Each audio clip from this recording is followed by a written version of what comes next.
na nga yung update sa bahay ng kapatid kong tagilid.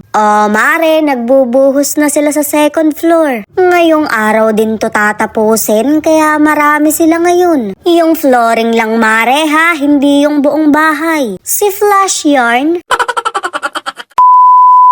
Nagpoporma na nga sila ng mga coco lumber na kahoy. Grabe mare no, sa kahoy pa lang talaga'y maghihirap ka na. Magkano rin kasi to para ipang tukod-tukod? Well, papataas na talaga mga bilihin, pantit brief na lang ang bumababa. Minsan nga'y ayaw pang ibaba kapag walang ingreso sa asawa.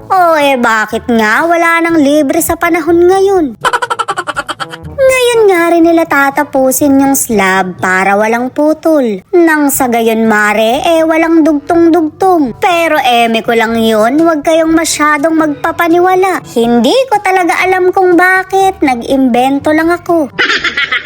Napakabongga nung manggano, ang daming bulaklak. Balik na nga tayo sa bahay ng kapatid kong tagilid na unti-unti nang nabubuo. Malayong malayo na talaga sa dating bahay na inaasar nila. Well, nakitawa rin naman kami kaya hindi kami na-hurt. Sa halip na magdamdam, ginawa ko pang inspirasyon. Tayo naman dini happy-happy lang, walang pikunan. Dini nga'y dire-diretso lang sila boss, kaya siguradong matatapos din ngayon. May kaluwagan mare no, parang yung nagpapagawa lang. Bigla kasing nagbago yung mga plano ko, pero tsaka ako na ichichika sa inyo. Mas pinabetter yon ha, baka isipin ng iba'y kakamkamin ko. Hindi ulit pinapaganda ko to, aariin ko na. Kahit mag-away-away pa kami, wala nang bawian. Hindi ako ganun mare na kailangan pang pakisamahan habang buhay.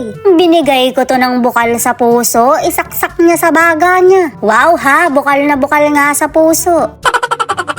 Basta ang request ko lang naman, pangalagaan niya tong pag-aari niya. Malaking bagay na yun sa mga katulad kong kapatid na nagbibigay. Nakakasora kasi mare na makitang hindi iniingatan yung pinaghirapan mo. Pero bugbog naman na sa pangaral yan, kaya tuloy ang offline bahay. Sinasabi ko sa'yo, hindi ako forever nandito, kaya ayusin mo yung buhay mo. Ay, sorry mare, nanonood ka lang naman, nadamay ka pa sa pagbubunga ko.